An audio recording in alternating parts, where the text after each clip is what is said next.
Meaning of disloyalty. Disloyalty. Disloyalty. Disloyalty. Disloyalty. Disloyalty refers to the act of being unfaithful or disloyal, particularly when it comes to betraying a group, organization, or individual that one is expected to be loyal to.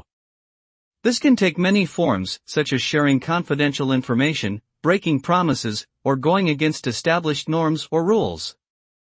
The result of disloyalty can be damaging and far-reaching, often leading to broken relationships, loss of trust, and reputational damage.